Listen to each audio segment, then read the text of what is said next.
Okay, Dr. PK here. Today we're going to be looking at chapters 2 and 3 of The Catch in the Rye.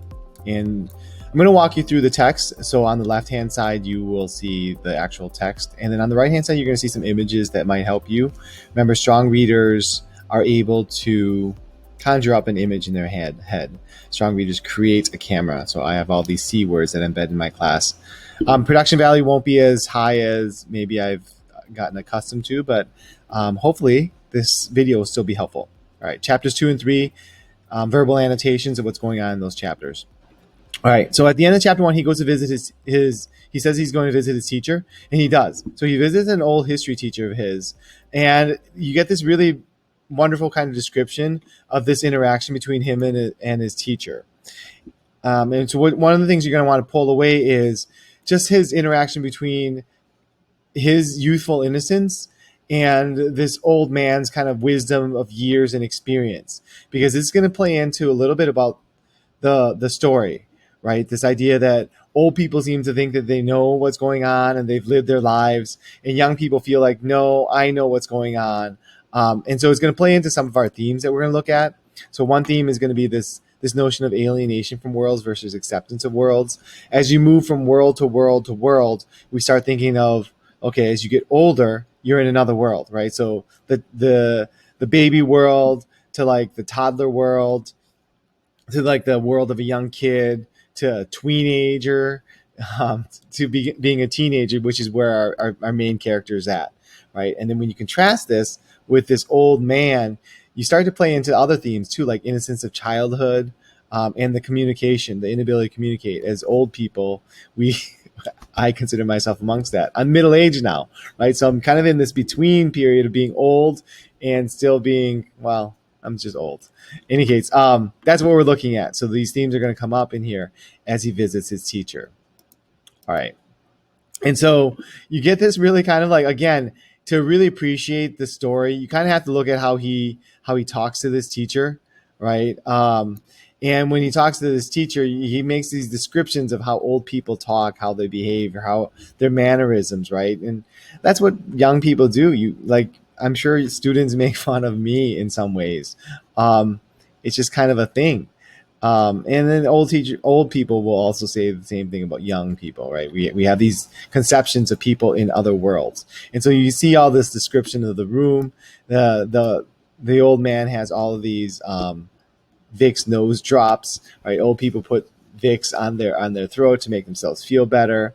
And it's just this description of his old bumpy hairy chest, right? And it's just this is what old guys do. Old guys in their pajamas and bathrobes. Like, what's up with them? And so he's just a kid, and that's what kids do. Teenagers, you guys some kind of make fun of us old people and their legs, right? And the way they look. And but Holden tries to be polite through it, right? So at the same time, he wants to be polite. As he's talking to this old person, right there. All right. So just again, Spencer is the name of his teacher. And again, you're going to see Holden have a lot of these descriptions where he'll put the label, the tag, old in front of their name. It's just his habit of calling people with these descriptions. Like he'll say, like, he'll either attach the word old in front of someone's name, or he might say something kid. Like Ackley kid is his roommate. Old Spencer did this, and so it's just a reference. You could make an argument that's reference to these different worlds of old and young. You could also make a connection that maybe it also references this innocence thing, this childhood world versus the world of old guys like this one. Okay, so his teacher's sick. They have this kind of wonderful conversation. And this teacher is going to start to grill him a little bit. And his teacher is well aware of what happened. And his teacher is going to kind of go on that lecture as parents do, as old people do, as teachers do. We give these lectures, especially if you're a kid that's failing out of school, right? And it was just interesting because Holden looks at him and he says, because he was an nice old guy that didn't know his ass from his elbow. So again, right, the teen that feels like he knows everything. And here he is, he's failing out, and this person's going to give him a lecture, but he kind of makes fun of the person at the same time. You also could argue that this is appearance versus reality. He's very polite to the old man, but deep down inside, he kind of like doesn't agree with him. Okay. So again, we're looking at a lot of themes come out. Another theme that's going to be central, that's going to be really important to this particular story, is going to be this idea that life is a game. Life is a game that one plays according to the rules. Spencer, his teacher, tells him that, and he says, "Yes, I know it is, sir." But then his next line afterwards is "game my ass, some game." So he tells the teacher, "Yeah, I get it. I know it's a game. Life is a game, a game that you play by all these rules." But he feels like, you know what? What if the game isn't really fair? What if the dice don't roll up in your favor? What if somehow you get dealt the wrong cards? And so he says, it's a game. Sure, it's a great game, but what if you're on the other side? What if you're on the side of the non-hot shots? What if you don't fit in? Right. So this gets at the conformity versus non-conformity theme. It also gets at the alienation from worlds versus acceptance from worlds theme. This idea that what if you're one of those people that got the wrong hand and you don't belong with everybody else, and you feel like it's really hard because everybody else seems cool and they fit in, they know what to say, they know what to do, other people like them, but you're not one of them, and you feel lonely. And then what does it take on your end to kind of fit in? Do you have to dress like them, which is where we get at the conformity theme? Do you have to act like them?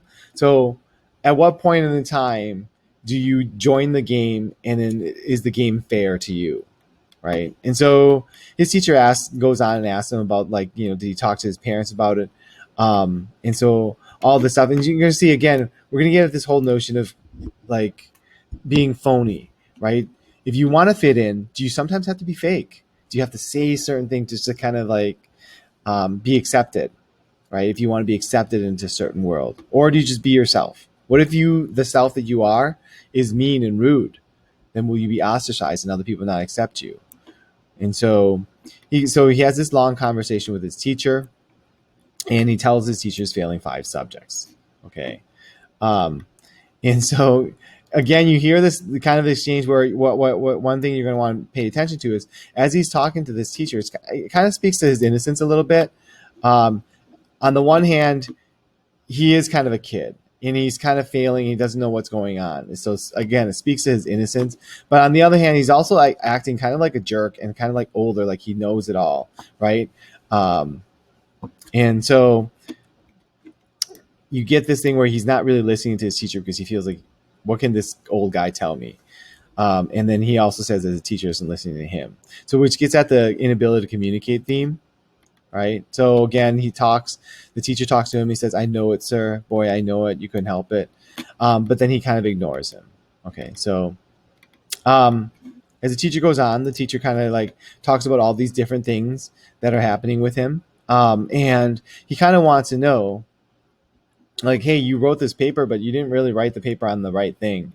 And then his teacher rereads him the message that he put on the paper.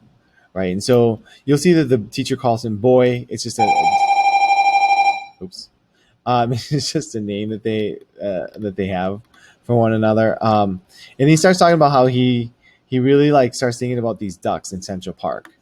Okay. And so we get at this idea that Holden, we get it a little bit at his age. He says sometimes he's 13, but then he's really 17. He acts immature, and we don't really know how young he acts. We do see that he has a level of immaturity, but on the other hand, there's going to be things he does that makes him seem older, like smoking, and he's going to go to New York City on his own. And so, is he immature, or is he sophisticated? Okay. Oops. Okay. So again, we're going to see that he's talking about these ducks, and we're going to start to see that Holden kind of wants to be this protector of things that are innocent, things that don't belong. Which is interesting because he's the one that also kind of feels in some ways doesn't belong. And so it kind of becomes this almost rhetorical question, reflexive question of, wait, who's going to protect me? And who protects all these things that are sweet and innocent from all the kind of crummy people in the world, right? And so he goes on and talks about Elkton Hills, his old school that he didn't like. He's failed out all these prep schools, and we can assume that maybe these schools were full of people that were very polite, but kind of fake in their politeness. Maybe they were polite to you in your face, but then talk behind your back to you, right? And so Holden struggles with that. And at some point in time in our lives, we have to say certain things, to be a certain way, to feel like we can fit in and be accepted. But he doesn't like that. So he struggles a lot with how people become fake, right? And what you say, is it really what you feel and what you think? And that's kind of where we play into this Holden and his language, his voice, and his personality. So you kind of laugh at him a little bit. It's kind of like inappropriate, some of the things he says, a little bit like how you might watch The Office, and like if you watch that show, or Seinfeld, the people in there do these inappropriate things, but we laugh at it, right? But in real life, we might not do it. And so it's his voice, it's his personality. I mean, look at this. I mean, if a boy's mother was sort of fat and corny looking or something, we kind of laugh at how he describes that, but you would never say someone was fat to their face, and you wouldn't say that they're corny looking, or you're not supposed to if you want to fit in, right? And so in some ways, you you bite your tongue, right? And so again, it gets at this conformity thing. Fake. How willing are you to be fake to fit in, right? To give us off a certain impression, which also gets at the very first theme, which is appearance versus reality, right? What do you do in life to try and kind of make yourself kind of go along with the crowd to survive? But at what point in time are you willing to be an individual for yourself, right? And so it's a matter of perspective of how much are you willing to sacrifice of yourself to fit in with everybody else, and at what point are you willing to kind of almost in some ways be fake. And so he goes on this whole thing with Elkton Hills and how the principals or the headmaster, they're fake to all these parents and to people on Sundays. And he just doesn't like that. He feels like you have to be real, right?